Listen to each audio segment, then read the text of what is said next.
Hi అండి, అందరూ బాగున్నారా? ఏం కూర వండుతున్నానని ఆలోచిస్తున్నారా?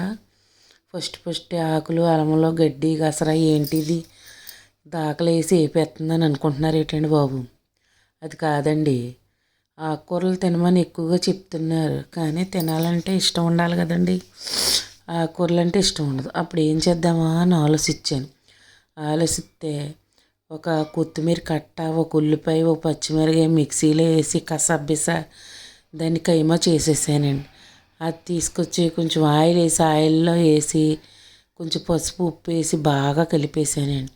కలిపిన తర్వాత ఒక 3 గుడ్లు చెదగొట్టి అందులో వేసి అది పొడి చేశానండి. అది గ్రీన్ పొడి అనమాట అండి. దీన్నే గ్రీన్ ఉక్కురు అంటారో, కొన్ని ఊళ్ళో పొరట అంటారో, ఉక్కురు అంటారో, కొన్ని ఊళ్ళో పొడుమంటారు, ఫ్రై అంటారో, మీరేమంటారు అనేది ఇక్కడ ఆఖరికి చెప్పండి.